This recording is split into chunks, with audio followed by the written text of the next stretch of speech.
Hello and good morning. Welcome to another episode of Amazon Ads Raw Daily.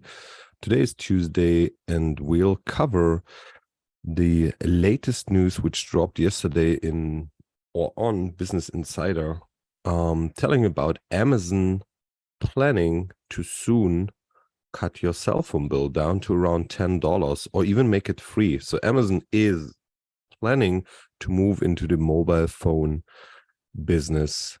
There's some rumors around Amazon offering Prime Wireless and stuff like that. So there's reports that they're actually talking already in the US with T-Mobile, Verizon, and some other providers of an integration of the mobile phone bill or connection into the Prime membership. And that's very interesting, because if they would do something like that, they would offer Prime members another huge benefit. As the article states, in the US, a average person pays up to $140 a month on the phone bill, on the mobile phone bill. I'm not sure if that's kind of an accurate number. I'm not a US person. I currently pay, I think, 40 or 50 euros, which is like $40 or $50 a month on my mobile phone bill. And I believe I have a rather high cost of mobile phone bills. I know there's much cheaper options around here in Germany. But the options in Germany are not the best in Europe. So we have, compared to other countries in Europe, Germany has I believe, some of the worst offers in the mobile phone business. So I would be happy to see something like that coming to Europe as well, and to Germany, as we also have lots of Prime members. And if Amazon actually goes into this world, into this area, and they're actually offering this service to Prime members, it creates two things. The first thing is, how you could call it, another flywheel, because you would add eventually people to your Prime subscription just because they want to save on their mobile phone bill. If they would save money by opting into Prime, currently I think Prime is $140 a year, or 139 or something like that, I believe. Maybe it's a little more in the US. And you get your mobile phone bill for just $10 covered for 10 additional dollars, which is another 120. So you'll pay 200, I don't know, $60, or even they say, like, maybe we integrate it completely in the beginning to just like create a marketing effect, and it's for free. Then people would save a huge amount of money. Assuming the $140 a month the average US person pays on their mobile phone bill is the real number, then just paying $10 is a ridiculous amount of savings you could have from opting into the Prime membership. And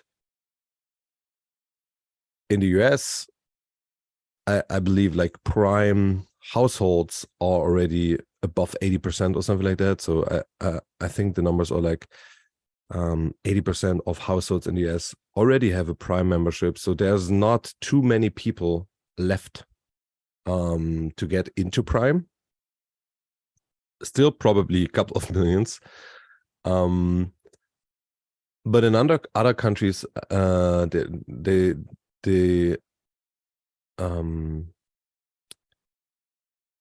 the amount of Prime members per people living in the country is not as high as it is in the US. So that could create a new surge of people coming into Prime membership just for the savings they would get.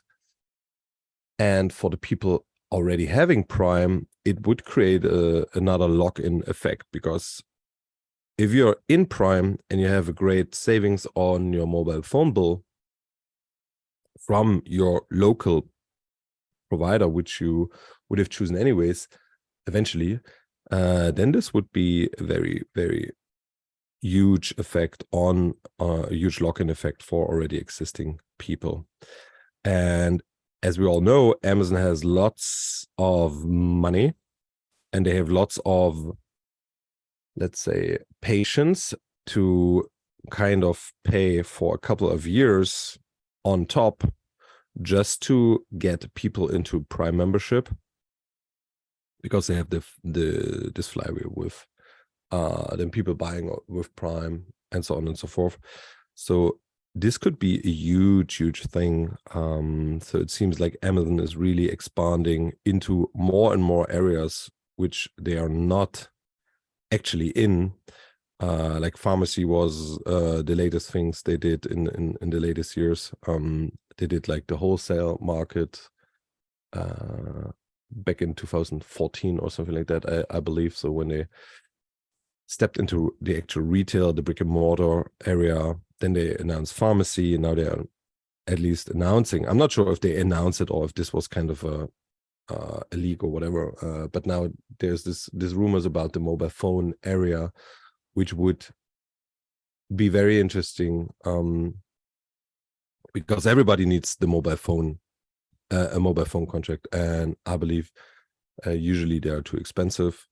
And having one subscription which covers it all, why not? I don't like to have too many descriptions. I like to have one description, but a good one. So this is a very interesting topic, but obviously they're just in the talk, so it will take still some time until this is coming out.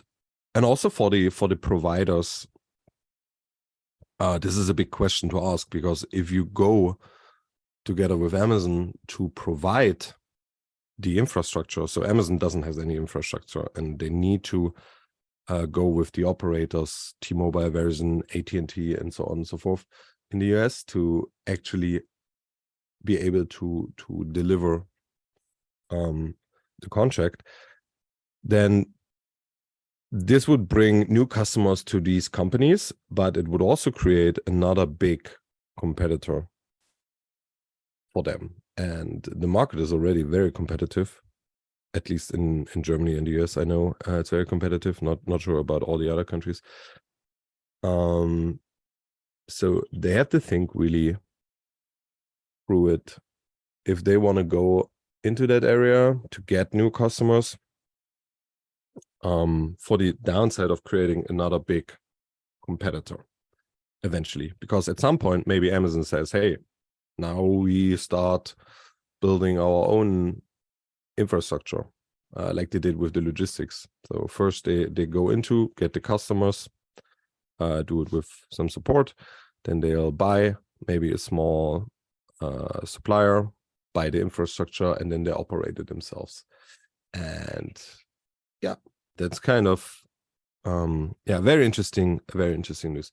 The other interesting article I saw this morning was about the e-commerce market in Germany. This is forecasted to grow another 6% this year and reach almost 90 billion this year. So e-commerce market in Europe, so Germany is the second biggest e-commerce market in Europe after the UK. And I believe it's getting closer and closer to the UK, as it's harder and harder for European-based sellers to actually sell in the UK due to the restrictions with logistics and customs, since the UK is not in the European Union anymore since a couple of years. It's much harder for people to sell in the UK, as you have more issues with customs and logistics than you had before, where everything was kind of easier. So let's see how that actually turns out in the next couple of years.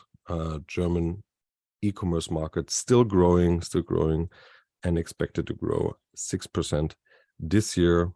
So everything points to the right direction when it comes to e-commerce.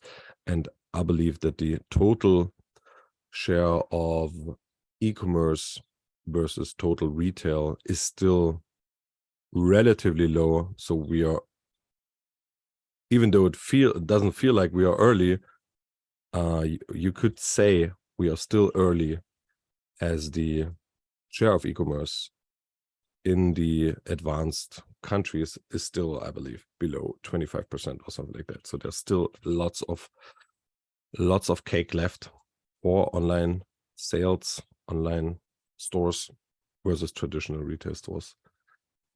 And with these thoughts, we close this episode today. Have a wonderful Tuesday and hear you tomorrow. Bye-bye.